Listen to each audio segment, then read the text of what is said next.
I have on my right and left very distinguished individuals, and it's a matter of great pride for me to be part of this panel, and my heartfelt gratitude to IRS and the Beacon House Center for Policy and Research. With regard to the peace building in South Asia, Pakistan has always been desirous of peace. Pakistan has always contributed towards peace building in this region. The deterioration that we see in this region is directly proportional to the rise of fundamentalism and extremism in India. The way the Hindutva ideology has gained traction and is being propagated in the power corridors, that is the gravest threat that has been posed to this region.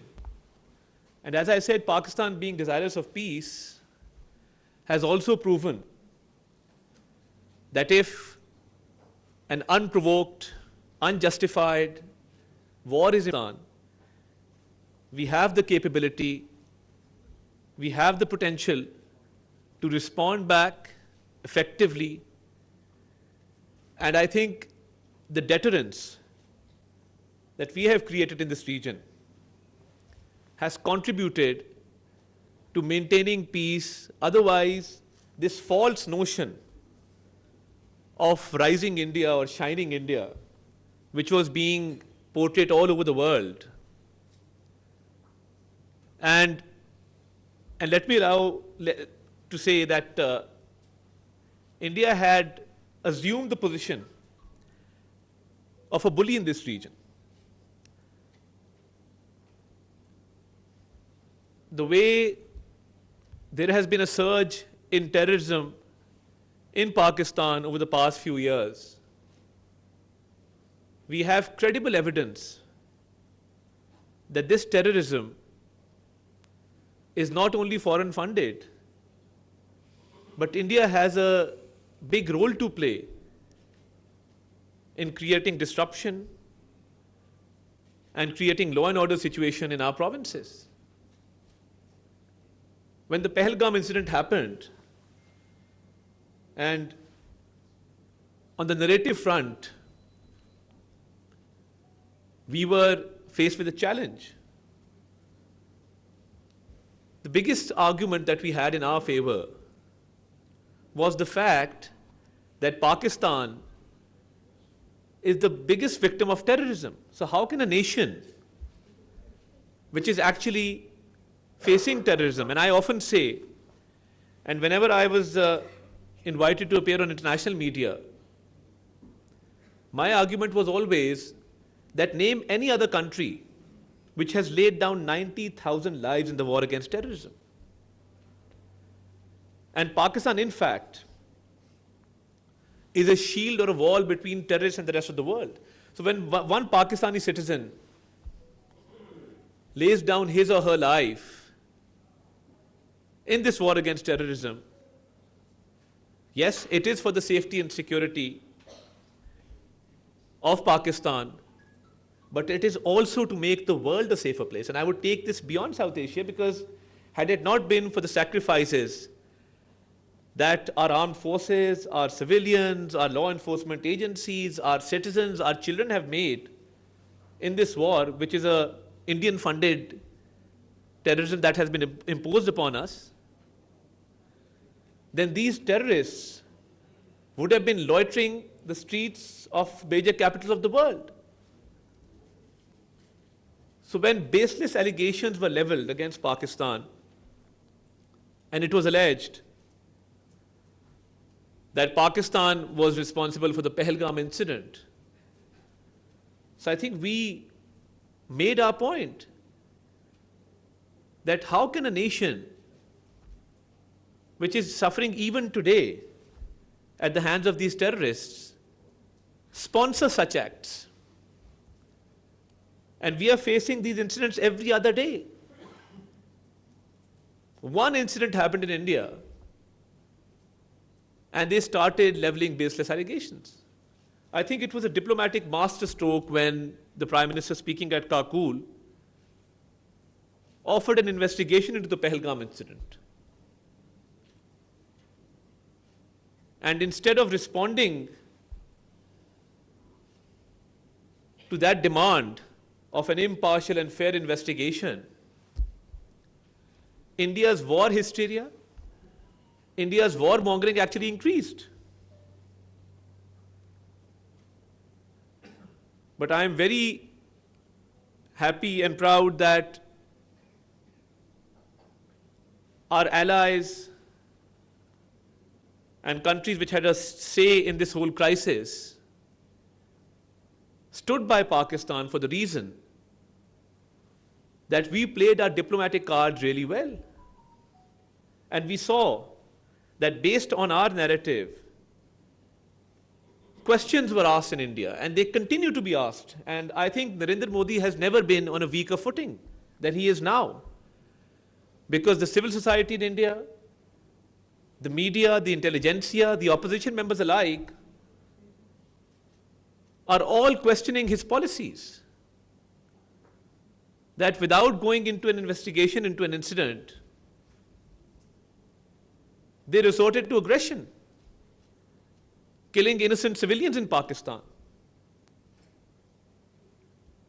And right after Pahalgam, I had taken a group of journalists to a place in Kashmir known as Bela Noor Shah, where it was alleged by the Indian media that they were terrorist camps, and we showed them around that life was going on as usual.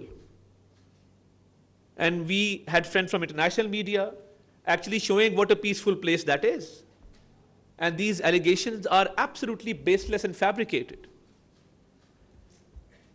And the night that India attacked Pakistan, the next day, we had planned to take journalists to Munizae and Bahawalpur to dispel this impression that there are terrorist camps in Munizae, Bahawalpur.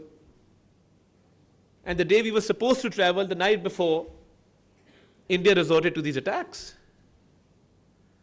So I think on the narrative front, on the diplomatic front, being desirous of peace, we also established that our desire for peace must not and should not be mistaken for our weakness. And this desire for peace was mistaken by India as a weakness, but I think the response given by our armed forces, our valiant soldiers, has proven our military might to India that we are capable of giving a befitting response to any unprovoked aggression. And the whole idea before Pahalgam was to weaponize water. And legally speaking, if you want to disrupt peace, you will always interfere with an international treaty. And Amir Bilal Sufi Sahib is sitting here. How is it possible that a treaty, which is a legally binding document, be suspended or be held in abeyance unilaterally without the consent of the other party? So I think at the back of their mind, they wanted to weaponize water. And I think Pakistan very rightly and very timely held the National Security Council meeting and made it very clear that water is our lifeline, and we will make no compromise, and any attempt to subvert or hinder the flow of water will be responded to decisively. So I think that was a very loud and clear message that this natural resource, which is a right of our 240 million people, cannot be violated. So I think India opened up many fronts because the false notion and the false glorification of this rising India, they actually believed in it. And in fact, this notion, this false notion, had very shaky foundations, and when put to the test through legal means, through diplomatic means, through military means, and through narrative means, the whole premise of this false notion of rising India fell flat on its face. So I think even now, when we talk about the post-war scenario, we say that we are desirous of peace, but that should be based on reciprocity. And that should be based on resolution of all disputes, including Kashmir. And I think one thing which is a very positive outcome of this whole scenario has been that the Kashmir issue has now once again been highlighted.